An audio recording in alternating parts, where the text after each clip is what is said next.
Halo, Puji Tuhan halo. ya, biarpun lewat online, tapi saya yakin karena pengalaman kita ibadah online, justru sebetulnya yang hadir itu cukup banyak, ya.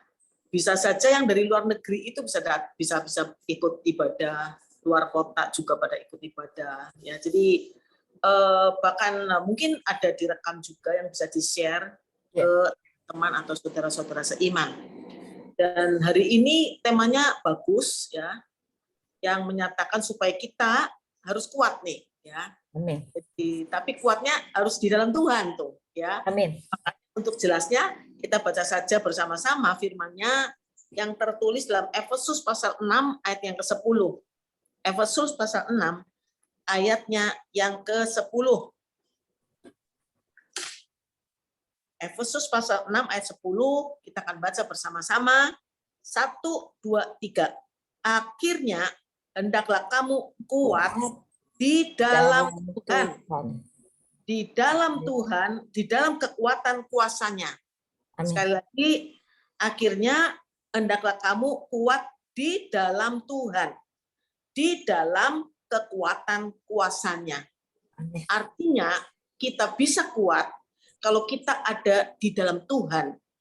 Dan firman Tuhan dalam Injil Yohanes pasalnya yang ke-15, Injil Yohanes pasalnya yang ke-15 akan saya bacakan untuk saudara sekalian. Injil Yohanes pasal yang ke-15 ayat yang ke-7. Jikalau kamu tinggal di dalam aku dan firman-Ku tinggal di dalam kamu, mintalah apa saja yang kamu kehendaki dan kamu akan menerimanya. Itulah syaratnya. Jikalau saudara-saudara dan saya mau tinggal di dalam Tuhan, artinya Tuhan yang menguasai hidup kita. Karena kita ada di dalam Dia. Kita nggak ada di luar Dia yang bisa mencoba untuk mempengaruhi Tuhan. Tetapi kalau kita diam di dalam Tuhan, maka Tuhanlah yang akan mempengaruhi seluruh hidup kita. Dan bukan hanya itu saja, tetapi firman-Nya, firman Tuhan juga tinggal di dalam kita. Artinya, saudara-saudara dan saya itu menjadi satu dengan Tuhan. Kita tinggal di dalam Tuhan, dan firman-Nya tinggal di dalam kita, menyatu. Maka janji Tuhan, apapun yang kita kehendaki, Tuhan akan sediakan buat kita. Jadi, saudara-saudaraku yang dikasihi oleh Tuhan, hendaklah engkau kuat di dalam Tuhan, di dalam kekuatan kuasa-Nya, di dalam, ya. Jadi karena saya background-nya dari olahragawan, maka kekuatan yang kita terima sebagai olahragawan itu melalui proses. Enggak ujuk-ujuk menjadi kuat. Ada proses untuk bisa menjadi kuat. Yaitu apa? Melalui latihan-latihan yang dijalankan dengan disiplin. Melalui program-program latihan yang diberikan oleh para pelatih yang kita jalankan dengan disiplin, dengan sungguh-sungguh, dan ada kemauan yang besar untuk bisa menjadi kuat. Saya ingat dulu, kalau zaman dulu latihan fisiknya, karena fisik itu tuh penting banget. Untuk bisa melakukan pukulan-pukulan teknik, fisik kita harus dikuatkan lebih dulu. Nah, itu melalui latihan-latihan yang hebat. Luar biasa dulu latihannya, Bu. Ya, lompat-lompat, bawa halter, Bu. Ya, bawa halter, lompat-lompat, kayak keren. Waduh, luar biasa semuanya. Ya, dan tangannya juga harus kuat, push up, sit up. Itu kita lakukan semuanya. Dan bagi kita yang sungguh-sungguh disiplin melakukan, itu pasti berhasil. Akhirnya menjadi juara, Bu. Karena apa? Karena kita disiplin, ada fokus untuk menjadi pemenang. Bukankah kita di dalam Tuhan juga harus fokus supaya kita menjadi pemenang, kan, Bu? Ya, yaitu harus fokus. Intinya kita punya fokus target menjadi pemenang. Untuk jadi pemenang harus kuat. Untuk menjadi kuat harus latihan. Latihan di dalam iman itu luar biasa, Bu. Makanya di dalam Roma pasal 5, di dalam surat Roma pasal ke-5 itu menyatakan begini. Saya akan bacakan untuk ibu-ibu sekalian. Roma pasal 5 ayat ketiga ngomongnya gini, dan bukan hanya itu saja, kita malah bermegah juga dalam kesengsaraan kita. Karena kita tahu bahwa kesengsaraan itu menimbulkan ketekunan. Dan ketekunan menimbulkan tahan uji. Dan tahan uji menimbulkan pengharapan. Dan pengharapan tidak mengecewakan. Ini bagus banget, Bu. Ya, kesengsaraan menimbulkan ketekunan. Ketekunan menimbulkan tahan uji. Tahan uji menimbulkan pengharapan. Makanya kalau kita mau menjadi kuat, latihannya tuh harus tekun. Sebagai olahragawan. Demikian juga sebagai olahragawan iman di dalam Yesus. Harus tekun, ya, nggak boleh gampang menyerah. Sehebat apapun lawan kita, nggak boleh menyerah. Di dalam latihan pun musuhnya banyak tuh dalam latihan. Musuh yang paling berat itu adalah diri kita sendiri. Yaitu apa? Jangan menyerah. Seringkali kalau latihan kita terlalu berat, kita seringkali menyerah, ya sudahlah, udah nggak kuat gitulah. Tapi seingat saya, dalam keadaan yang sangat berat itu, tetap timbul keinginan untuk melakukan semua program latihan dengan disiplin taat. Maka saya merasa dulu, saya ketika masih main badminton, Bu, saya itu merangkap main ganda putri dan juga main ganda campuran. Dan itu sebabnya sampai dengan saat ini, bukan buat sombong-sombongan, tetapi memang sampai dengan saat ini rekor saya tuh belum terpecahkan. Yaitu mendapatkan 2 medali emas sekaligus di All England. Dapat 1 gelar juara saja di All England, udah sulit, Bu. Saya bisa dapat 2 gelar sekaligus. Kenapa? Karena ditopang oleh kekuatan fisik saya. Lewat latihan yang luar biasa. Sekalipun, Bu, dampaknya, karena dulu latihannya gila-gilaan, ya, dan nggak mau nyerah, selalu memaksakan diri, akhirnya apa? Akhirnya nek wong Jawa ku mereteli, Bu. Tulang saya sudah mereteli, Bu. Bukan kropos loh. Ternyata yang nggak kuat itu justru bantalannya. Jadi kan ada panggul, ya kan. Terus kemudian lutut, kan itu begitu tuh, Bu, ya. Nah, di antara mangkoknya ini dengan ini, itu tuh ada istilahnya tuh apa ya? Ada pembatas pelumas, ya. Itu ada tulang rawan yang lunak. Itu untuk supaya jangan sampai tulang dengan tulang itu berbenturan. Tapi karena latihannya berat, bukan luar biasa, habis itu pelumasnya habis, sehingga akhirnya tulang dengan tulang berbenturan dan dipaksa terus tuh, nggak menyerah, Bu, ya, sehingga akhirnya Pak, akhirnya aus tulangnya, ya, dan juga rusak. Akhirnya Pak, nggak bisa dibenerin lagi, harus dipotong, Bu, diketok, Bu, dipotong, digergaji loh, Bu, digergaji dan diganti dengan bonggolan yang baru. Itulah yang saya alami tahun 2017, diganti panggulnya yang kanan, 2018 diganti yang kiri panggul, 2020 lutut dua-duanya diganti. Jadi semuanya implan, bionic woman saya ini, luar biasa Tuhan. Ya. Jadi tapi apakah menyesal? Karena ada yang tanya, sekarang ini kayaknya tubuh saya sudah nggak orisinil lagi, Bu, udah palsu semuanya, ya kan? Ada yang tanya, menyesal nggak? Ya saya jawab nggak menyesal, kan juara dunia, juara All England, juara Asian Games, ya kan? Tapi ada pengorbanan. Jadi sesuatu yang kita impikan, kita targetkan, dan kalau kita ingin mencapai target kita, impian kita, ada pengorbanan. Ada yang namanya, ada harga yang harus dibayar. Jadi di dalam Tuhan pun demikian, ibu-ibu yang dikasih oleh Tuhan, ada harga yang harus dibayar supaya kita kuat di dalam Tuhan. Lewat latihan yang luar biasa, dan saya suka sekali karena Rasul Paulus itu berbicara soal olahraga, ya. Banyak sekali tuh. Rasul Paulus paling hebat untuk berbicara soal olahraga. Ya, meskipun menurut yang saya baca biografinya Rasul Paulus itu orangnya tuh kecil, Bu, badannya kecil, tapi coba, dan dia nggak menikah loh ya. Tapi ketika berbicara tentang pernikahan, hebat nggak, Bu? Rasul Paulus itu nggak nikah loh. Yang nikah itu Petrus, ya kan? Tapi ketika berbicara tentang pernikahan, dia paling hebat tuh, luar biasa. Dalam banget hubungan antara suami dengan istri. Lalu berbicara tentang atlet, itu juga hebat banget.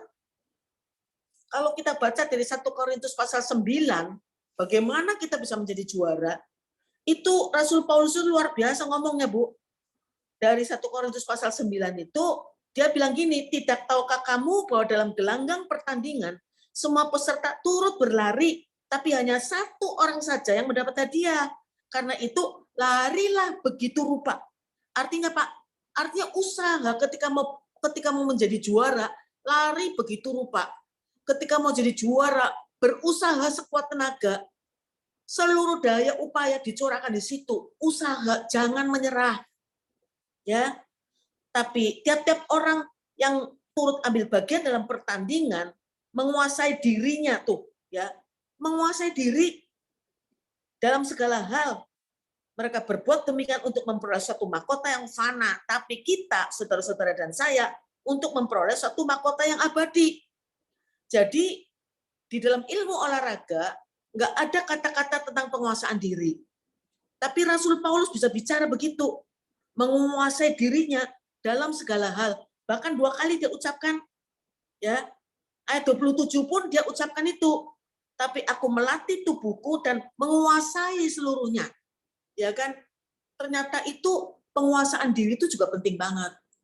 Karena musuh kita yang paling berat, balik lagi, tadi saya katakan adalah diri kita tuh. Di dalam olahraga pun demikian. Yaitu apa?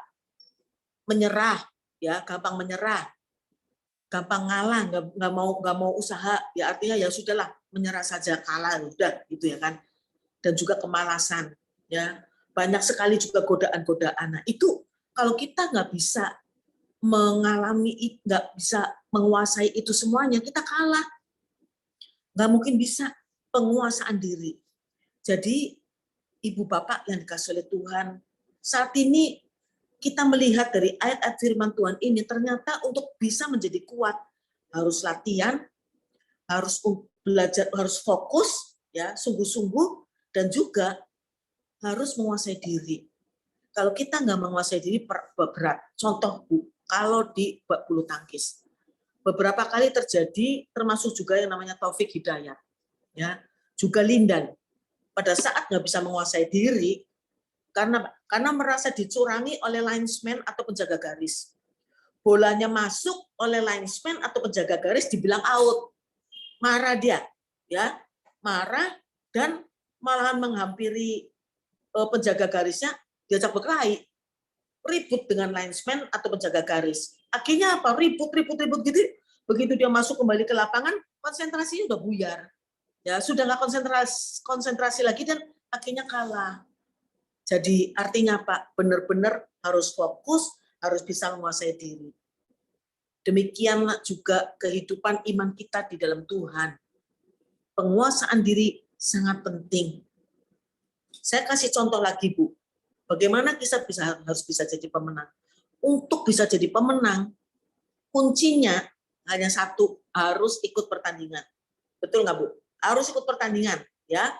Karena dalam surat Ibrani pun dikatakan, Ibrani pasal 12 ayat 1, saya bacakan untuk Ibu Bapak sekalian. Ibrani pasal 12 ayat 1, karena kita mempunyai banyak saksi bagaikan awan yang mengelilingi kita. Marilah kita menanggalkan semua beban dan dosa yang begitu merintangi kita dan berlomba dengan tekun dalam perlombaan yang diwajibkan bagi kita. Artinya Pak, hukumnya wajib. Kalau mau menjadi pemenang, hukumnya wajib ikut pertandingan, betul nggak? Kalau kita nggak ikut pertandingan, nggak mungkin bisa jadi pemenang lagi. Masa nggak ikut pertandingan terus mau jadi pemenang? Kan nggak mungkin. Harus ikut pertandingan perlombaan yang diwajibkan. Harus ada di dalam arena. Sehebat apapun musuh kita, lawan kita, nggak boleh keluar dari arena. nggak boleh keluar dari lapangan, tetap di dalam lapangan. Jangan takut menghadapi lawan. Meskipun lawan kita katakan bodohnya gede gitu ya, kuat gitu, wah lincah juga, smash-annya buantar ya, begitu smash dua, waduh, koknya hancur misalnya gitu ya kan. Terus kita takut gitu, waduh nanti kalau kena kepala gua benjol gitu ya, misalnya gitu ya. Terus kita ketakutan. Akhirnya apa? Keluar dari lapangan, disuruh masuk lagi nggak mau. Berarti apa? Berarti kita mengalah, artinya Pak, belum bertanding tuh sudah kalah. Artinya dia sudah kalah. Kalau menyerah itu berarti sudah kalah. Tapi kalau kita nggak menyerah, tetap ada di dalam lapangan, kita belum kalah. Masih ada kemungkinan menang. Siapa tahu lawannya kesleo, Bu, ya kan, segera, ya kan. Jadi kira-kira seperti itu, ya. Artinya Pak, di dalam arena kehidupan, Ibu Bapak sekalian juga jangan menyerah. Kalau kita menyerah artinya kita sudah kalah. Apalagi di dalam lapangan kehidupan, arena kehidupan, bersama dengan Tuhan, pasti menang. Amin. Pasti menang. Jadi sekali lagi, jangan pernah menyerah, keluar dari lapangan. Dan bersyukur. Ayat 2, Ibrani pasal 12, ngomong gini, marilah kita melakukannya dengan mata yang tertuju pada Yesus, yang memimpin kita dalam iman, dan yang membawa iman kita itu kepada kesempurnaan, yang dengan mengabaikan kehinaan, tekun memikul salib, ganti sukacita yang disediakan bagi dia, yang sekarang duduk di sebelah kanan tahta Allah. Tuh, ada kata tekun lagi. Ya, tapi syaratnya Pak, mata tertuju kepada Yesus. Saya membayangkan Bu, Tuhan Yesus itu adalah pelatih saya. Ketika bertanding Bu, bulu tangkis, sepengalaman saya sebagai pelatih nih, saya nggak akan pergi kemana-mana loh Bu. Saya pasti akan duduk di pinggir lapangan. Saya liatin anak buah saya bertanding. Nggak akan saya pergi ke kafe atau ke warung, ya kan, minum kopi, ketawa-ketawa, terus membiarkan atlet kita tuh jungkir balik sendirian, nggak mungkin. Saya pasti duduk di pinggir lapangan. Saya liatin atlet saya. Saya perhatikan, ya, apapun yang diperlukan oleh atlet kita di dalam lapangan, saya sebagai pelatih bisa tahu. Pada saat dia kehabisan air tuh, saya pasti cepat kasih air. Pada saat dia mungkin kepleset jatuh, nggak usah dia minta. Langsung saya ambil betadin atau apapun juga saya berikan kepada atlet. Atau saya lihat, sepertinya atlet saya itu kalah, artinya kena smash terus, kena serangan terus. Berarti saya harus mulai memberikan taktik strategi, arahan-arahan dengan kode-kode, ya. Misalnya karena kena smash terus berarti dia kurang mancing tuh, kurang netting. Saya kasih kode-kode saja. Nah, kalau saya kasih kode begini, atlet saya udah tahu berarti disuruh mancing, ya kan? Saya nggak usah teriak-teriak, mancing, oi, mancing, nggak usah. Ya, kasih kode-kode dia udah tahu. Begitu mancing, lawan naik ke atas, langsung saya kasih tembak begitu ya kan. Dan mereka tahu gitu, ya. Tapi saya sebagai pelatih jelas saya nggak boleh masuk lapangan dong, ya kan? Saya memberikan arahan-arahan dari luar lapangan, tapi saya nggak pergi kemana-mana. Saya ada di situ karena atlet yang bertanding itu pertama kali yang dilihat dan dicari itu siapa? Pelatih. Kalau pelatihnya nggak ada, dia bingung tuh. Mata tertuju kepada Yesus. Makanya Bu, Tuhan nggak pernah meninggalkan kita pada saat kita ada di dalam arena pertandingan. Pencobaan, persoalan, permasalahan, pergumulan hidup kita, itulah musuh kita di dalam arena pertandingan. Di mana itu diizinkan oleh Tuhan. Dan percaya yakin firman Tuhan jelas mengatakan pencobaan tidak lebih dari kekuatan. Artinya sehebat apapun pencobaan yang Tuhan izinkan pada kita, Tuhan udah tahu kita bakal mampu. Saya sebagai pelatih Bu, nggak mungkin saya turunkan atlet saya yang usianya di bawah 15 tahun, lalu saya tandingkan dia dengan atlet-atlet dewasa. Nggak mungkin. Saya pasti akan tandingkan dia masuk ke pertandingan yang usianya sama. Paling tidak tuh kalaulah dia lebih tua lawannya 1 tahun 2 tahun, nggak mungkin yang 4 tahun 5 tahun lebih tua, nggak mungkin, ya. Saya tahu Nggak mungkin. Jadi saya memberikan kepada mereka pertandingan-pertandingan yang lawannya itu levelnya sama, bahkan lebih tinggi mungkin, tapi nggak terlalu banyak. Demikian juga Tuhan kita. Tuhan yang paling tahu kekuatan, kemampuan kita. Nggak mungkin memberikan pencobaan yang melebihi kekuatan kita. Dan tenang saja Ibu Bapak yang dikasih oleh Tuhan. Ketika Tuhan lihat kita nggak bakal mampu, bukankah Tuhan juga turun tangan untuk kita? Amin. Tuhan turun tangan ketika dia lihat kita nggak mampu. Jadi artinya di dalam arena pertandingan kehidupan, Tuhan sebagai pelatih kita tidak akan pergi kemana-mana. Dia ada di pinggir lapangan. Tapi Tuhan ingin supaya kita berjuang. Pelatih memberikan arahan-arahan, tapi nggak mungkin masuk lapangan. Yuk, gua bantuin nyemes yuk, kan nggak mungkin. Ya kan? Tapi saya sudah memberikan latihan fisik, latihan teknik, bahkan taktik strategi. Semua saya sudah berikan. Nggak mungkin saya masuk lapangan, nggak boleh lagi, ya kan? Tapi saya nggak akan pergi. Saya ingin supaya atlet-atlet saya itu berjuang di dalam lapangan, yakin percaya kalau berjuang pantang menyerah dan sudah sesuai dengan kehendak Tuhan, pasti menang. Amin Bu, Pak sekalian. Jadi saya membayangkan juga memberikan contoh seperti burung Raja Wali. Burung Raja Wali ketika melatih anaknya untuk terbang, maka anaknya itu digendong, ditaruh di punggungnya, ya, lalu dibawa ke tempat tinggi, naik ke atas, dan di ketinggian tertentu dilepas anaknya. Dan induknya, menurut buku yang saya baca, induknya itu akan pergi dari situ, ya, pergi jauh dari situ, tetapi tidak memalingkan muka. Dia tetap liatin dari jauh anaknya. Dan luar biasanya si anak ini karena nggak pernah terbang, dia pasti jatuh, ya, jatuh, dan karena hari-hari dia liatin gerakan induknya, maka secara automatically si anak ini nih mengepak sayap, ya kan, sehingga yang tadi mau jatuh karena kepak sayap jadi nggak jadi jatuh, naik gitu, ya kan. Mungkin lupa, mungkin capek, dia lepas jatuh dan kepak sayap lagi, naik lagi, terus berulang-ulang, lama-lama kuat Bu, lama-lama kuat, ya. Dan si induk ini hebatnya Bu, dia bisa tahu loh kapan anaknya bakal jatuh betulan ke tanah, kapan nggak jatuh ke tanah. Maka ketika si induk ini ngelihat karena anaknya mungkin capek bakal jatuh ke tanah, induknya ini menurut buku, induknya ini akan terbang secepat kilat berada di bawah anaknya. Jadi anaknya nggak jatuh ke tanah, tetapi jatuh ke punggungnya lagi. Dan dibawa terbang tinggi lagi Bu, ya kan, oleh induknya ini.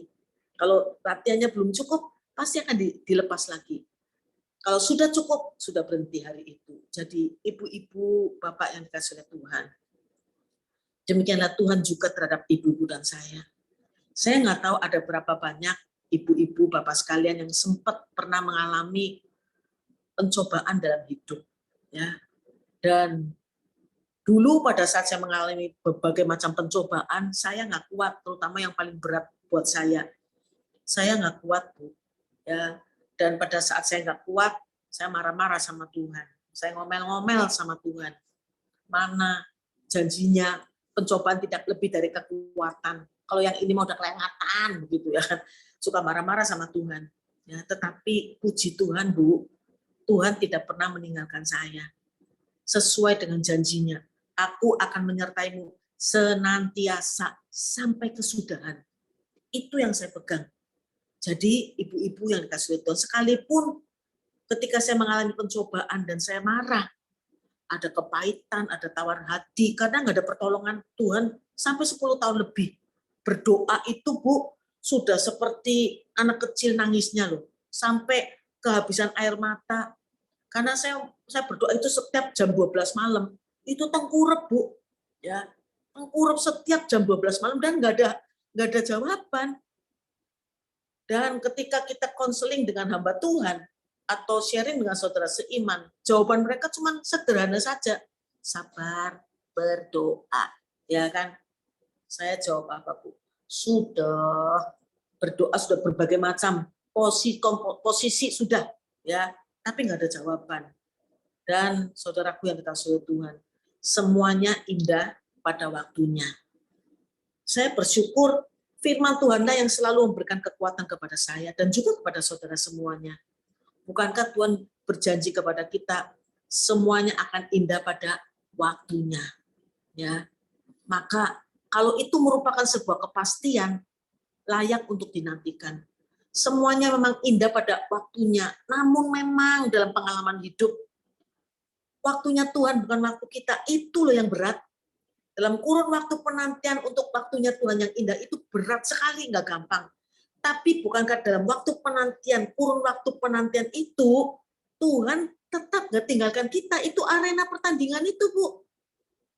Mata tertuju pada Yesus yang nggak pernah ninggalin kita. Jadi saya bersyukur karena dalam perjalanan untuk menantikan waktunya Tuhan, ini macam-macam masalah terjadi, Bu. Tapi pertolongan-pertolongan Tuhan itu ajaib-ajaib. Bukan hanya masalah berkat saja atau kecukupan saja. Tapi masalah pekerjaan, ya, masalah hubungan, dan lain-lainnya. Tuhan memberikan kepada saya keajaiban-keajaiban. Pertolongan-pertolongan Tuhan yang memang betul kata firman menyatakan apa? Dia tidak akan membuat kita tuh jatuh tergeletak. Ketika kita jatuh, Tuhan juga akan angkat kita kembali supaya kita kembali lagi berjuang. Amin, ibu-ibu yang dikasihi Tuhan. Itu pengalaman saya bersyukur, Bu, sebagai seorang atlet, sehingga saya tahu bahwa perjalanan karier seorang atlet itu hampir sama dengan perjalanan keimanan kita di dalam Yesus. Banyak sekali pencobaan yang terjadi, ya, tapi pencobaan itu memang sarana yang Tuhan berikan kepada kita supaya kita kuat. Ibu-ibu, bapak yang dikasihi Tuhan, kalau kita mengacu kepada peristiwanya Yusuf, ya, Yusuf itu diberi mimpi luar biasa oleh Tuhan loh. Ya kan? Dia akan menjadi orang hebat. 11 berkas gandum. Saudara-saudaranya kan semuanya ada 12, ya, plus Yusuf itu 12. Dia dalam mimpi itu 11 berkas gandum itu semuanya rebah di hadapan berkasnya Yusuf yang berdiri. Bahkan ada 2 berkas besar, yaitu bapak dan ibunya pun ikut rebah. Artinya Yusuf itu bakal menjadi hebat, ya. Itu adalah mimpi Tuhan yang mimpi dari Tuhan yang artinya Tuhan merancang Yusuf itu akan menjadi hebat, Bu. Nah, Yusuf ini anak manja, dimanja oleh bapaknya. Kalau dia nggak mengalami masalah, dia nggak mengalami latihan-latihan, nggak akan kuat, Bu. Kan kita tahu pada akhirnya Yusuf itu menjadi hebat. Kenapa dia menjadi hebat? Karena itu melalui latihan-latihan. Pertandingan kalah, dilatih lagi, pertandingan kalah, dilatih lagi. Itulah Yusuf. Jadi bayangkan anak kesayangannya bapaknya dimanja, ya kan? Artinya lebih daripada saudara-saudara yang lain. Dan kakak-kakaknya kerja, dia nggak kerja tuh. Dimanja. Tapi apa yang terjadi? Yusuf itu merasa hebat gitu ya kan. Akhirnya sama saudara-saudaranya itu ditangkap, bahkan dijual menjadi budak. Singkat cerita, dijual menjadi budak, dibawa ke Mesir. Kebayang nggak, Bu? Katanya rancangan Tuhan melalui mimpi tuh dia bakal jadi hebat, orang luar biasa loh. Tapi kenapa jadi budak? Apa nggak bertanya-tanya Yusuf? Masih bertanya-tanya. Kok begini jadi budak? Tapi ketika masalah itu terjadi, dia menjadi budak, bukankah firman Tuhan menyatakan Tuhan menyertai Yusuf? Dan sebagai budak di istana Potifar, dia menjadi kepala. Kenapa? Saya yakin ketika dia menjadi budak di istana Potifar, dia pasti tetap memegang janji Tuhan dan rancangan Tuhan. Dia tetap melakukan semua pekerjaannya dengan baik seperti untuk Tuhan. Dipercaya akhirnya oleh bos, ya, dipercaya sehingga semua yang ada di istana Potifar dipercayakan kepada Yusuf loh. Artinya apa? Yusuf itu kan budak, Bu. Tapi dia mengepalai orang-orang yang bukan budak. Nggak masuk akal.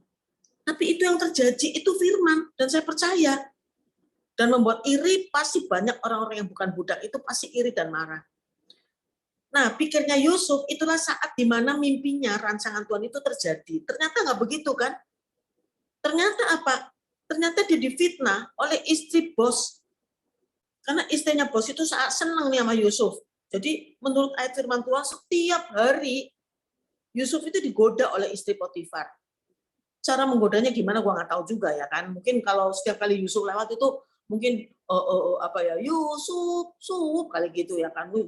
Ya, digodain gitu Yusuf ya kan oleh istri Potifar. Tapi Yusuf tidak bergeming.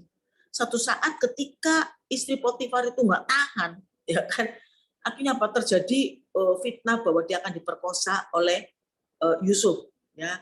Dan Yusuf akhirnya apa dipenjara. Pasti dihukum berat itu karena apa? Karena melecehkan istri bos. Dan pertanyaannya, apa Yusuf nggak kecewa? Pasti kecewa. Saya melakukan kebenaran loh. Ya kan?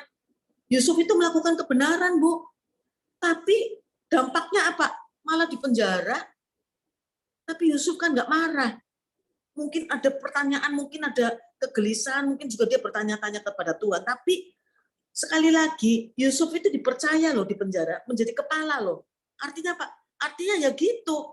Artinya Yusuf itu meskipun ada kekecewaan, tetapi dia melakukan semua pekerjaan yang dibebankan kepada Yusuf, dia lakukan seperti untuk Tuhan, sehingga dipercaya. Ya, dia nggak menjadi kecewa dan marah kepada Tuhan. Itu yang sering terjadi pada kita kan.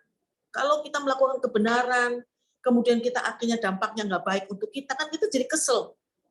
Tapi kita belajar dari Yusuf, jangan pernah menyesal setelah kita melakukan kebenaran dan akhirnya dampaknya nggak baik untuk kita. Jangan pernah menyesal melakukan kebenaran. Karena pada akhirnya Yusuf itu melalui mimpi dari juru minum dan juru makan roti itu dari istana Firaun, akhirnya Yusuf itu naik, ya. Dan kita tahu semuanya ceritanya Yusuf menjadi orang kepercayaan Firaun, ya. Bayangkan seorang budak bisa menjadi orang yang kedua di istana Firaun, seluruh Mesir. Bahkan Firaun menyatakan apa? Semua orang ya bergerak atau bekerja memutuskan segala sesuatu tanpa aku tahu, nggak apa-apa, kata Firaun. Yang penting jangan sampai Yusuf nggak tahu. Artinya nggak usah lapor ke saya, nggak apa-apa. Yang penting lapor kepada Yusuf. Artinya kekuasaan Yusuf pada saat itu luar biasa dan tetap disertai oleh Tuhan. Jadi saudara-saudaraku yang dikasihi oleh Tuhan, itulah yang dialami oleh Yusuf. Sehingga Yusuf akhirnya melalui pencobaan, melalui pergumulan yang hebat, dan dia tetap memegang janji Tuhan. Nggak menyimpang ke kanan, nggak menyimpang ke kiri, ya, tetap lakukan firman Tuhan, tetap disertai oleh Tuhan, sehingga akhirnya lewat pergumulan hebat, pertandingan-pertandingan, dan ketika jatuh, dilatih lagi oleh Tuhan, sehingga akhirnya menjadi kuat lagi, jatuh lagi, dilatih lagi. Seperti kita atlet, ketika kita kalah nih, atau anak buah saya kalah, nggak mungkin saya bilang, kasihan deh kamu kalah ya sudah nggak usah ikut pertandingan lagi, nggak mungkin. Ketika anak buah saya kalah atau atlet saya kalah, saya latih dia dengan lebih berat lagi. Sehingga artinya Pak, Ibu Bapak sekalian, ketika kita dilatih oleh Tuhan, lewat masalah, lewat pencobaan, lewat pergumulan hebat dalam hidup kita, jangan pernah menyesal, jangan pernah berhenti atau menyerah. Ya, kenapa? Karena Tuhan akan membuat kita lebih kuat dan lebih kuat. Amin. Kesengsaraan menimbulkan ketekunan. Ketekunan menimbulkan tahan uji menimbulkan pengharapan, dan pengharapan tidak mengecewakan.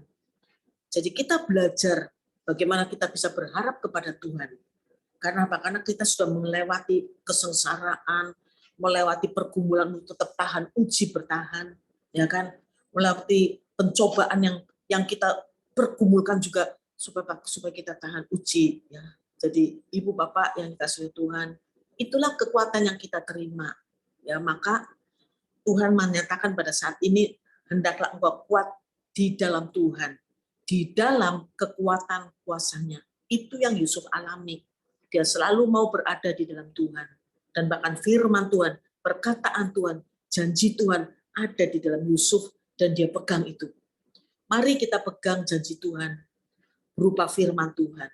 Aku akan menyertaimu senantiasa sampai kesudahan. Pegang itu. Artinya Tuhan tidak akan pernah meninggalkan kita. Kita belajar supaya firman Tuhan benar-benar ada di dalam kita. Kita yakin akan janjinya. Bahwa janji Tuhan itu ya dan amin, tidak akan pernah berubah. Rancangan Tuhan nggak akan pernah gagal. Saya akan bacakan untuk saudara-saudara sekalian dari kitab Nabi Yesaya. Kitab Nabi Yesaya pasalnya yang ke-14. Terakhir saya akan bacakan untuk saudara sekalian dari kitab Nabi Yesaya pasal yang ke-14. Bahwa yang namanya rancangan Tuhan itu nggak mungkin gagal. Nggak mungkin batal. Karena di sini firman Tuhan menyatakan di ayat yang ke-24 Yesaya pasal 14. Tuhan semesta alam telah bersumpah. Tuhan bersumpah loh, ya. Tuhan semesta alam telah bersumpah firman-Nya. Sesungguhnya seperti yang kumaksud demikianlah akan terjadi. Dan seperti yang kurancang demikianlah akan terlaksana. Artinya apa? Apa yang Tuhan maksud pasti terjadi. Apa yang Tuhan rancang pasti terlaksana.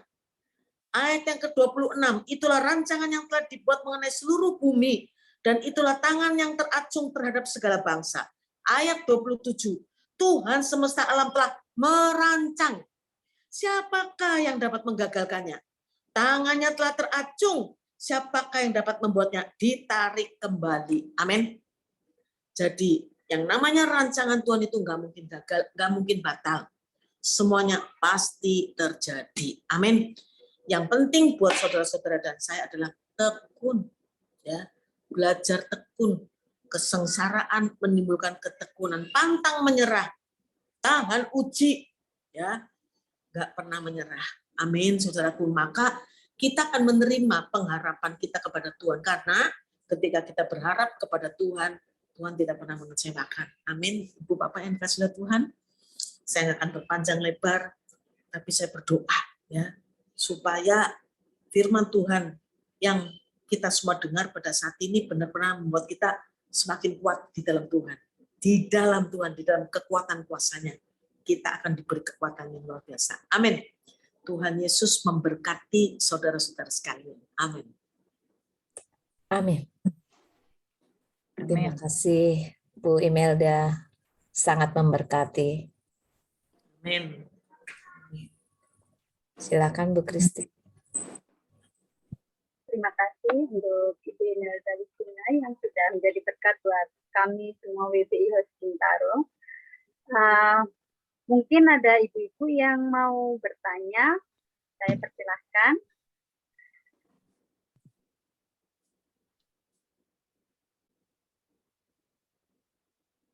Tanya aja Bu, apa saja. Oh, Pak Piton, ayo.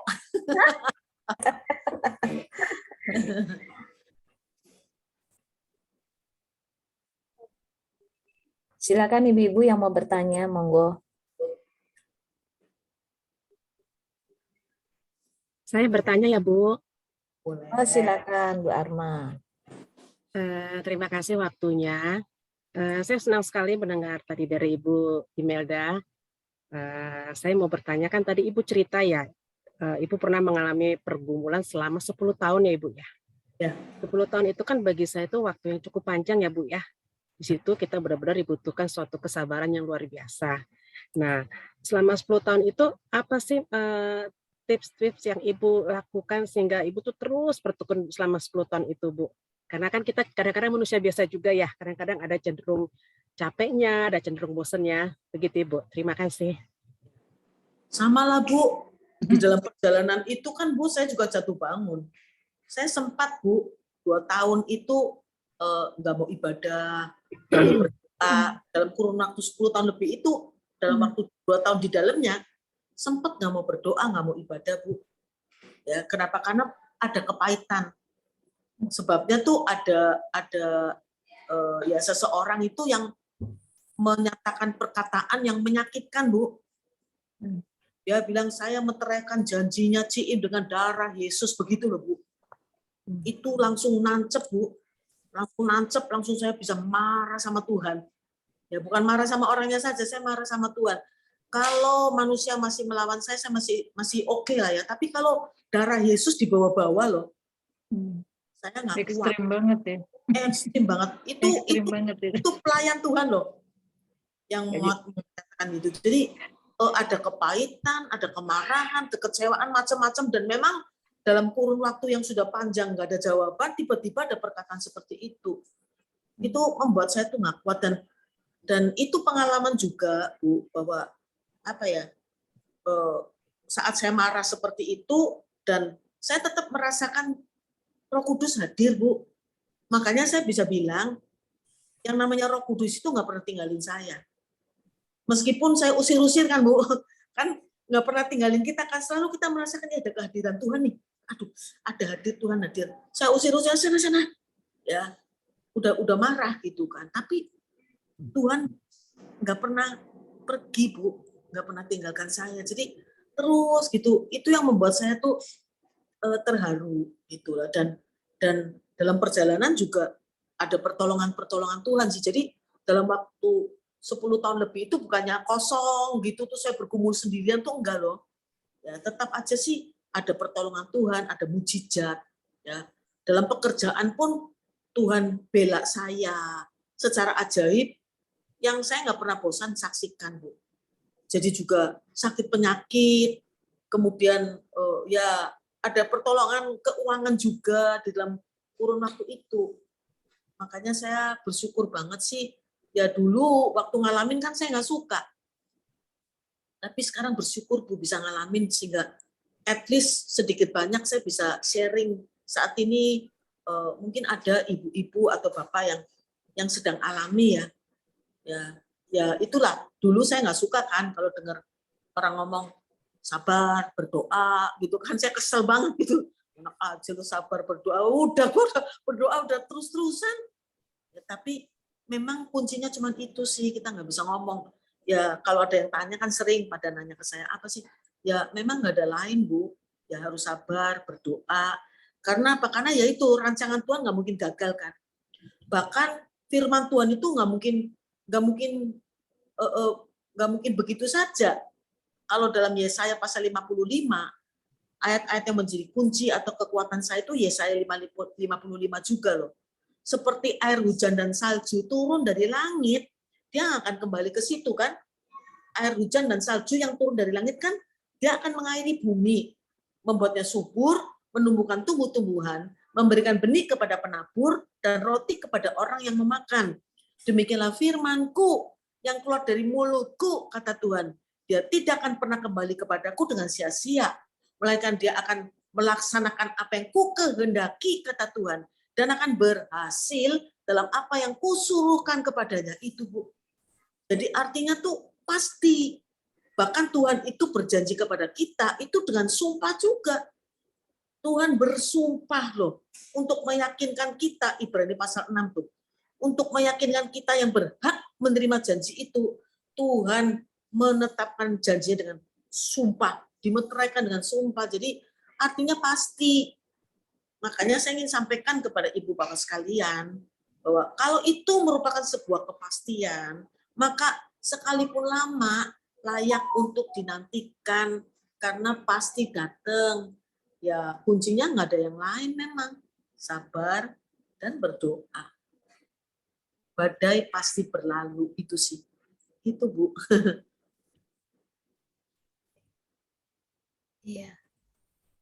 Ibu Arma tadi mana ya?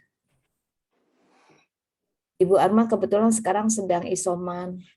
Jadi dia ada masalah sama itu. Oke. Bu Arma tadi Ibu Imelda sudah menjawab pertanyaannya ya. Silakan ibu-ibu yang lain kalau mau bertanya.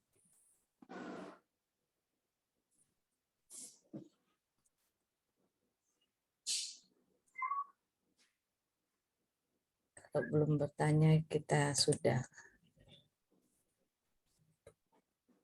Ibu-ibu ada yang masih mau bertanya?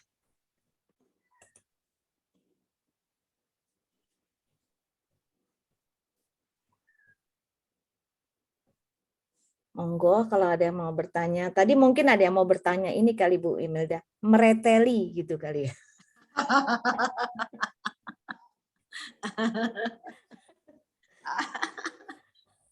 Mereteli itu apa ya? Gugur satu persatu gitu ya. Gugur, mereteli.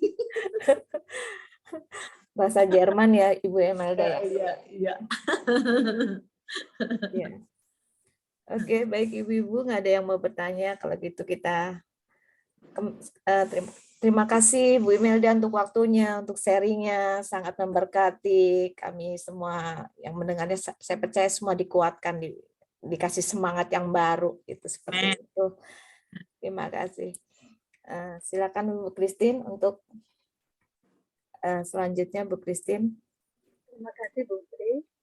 Ya, kita akan masuk ke pengumuman. Kami segenap pengurus dan jemaat GBI Hosintaro mengucapkan terima kasih buat pelayanan Ibu Imelda Wiguna. Tuhan Yesus memberkati Ibu, kesehatan keluarga, juga pelayanan Ibu Mirga dipakai Tuhan lebih luar biasa lagi. Ya, untuk info ibadah online kita bulan depan diadakan pas tanggal 21 April 2022 jam 3 sore.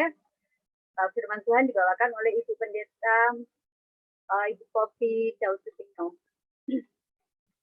Kami mengundang ibu-ibu untuk gabung join dalam ibadah kami bulan depan. Untuk selanjutnya persembahan bisa ibu-ibu scan yang tertera di layar laptop atau HP atau tab ibu saudara kasih.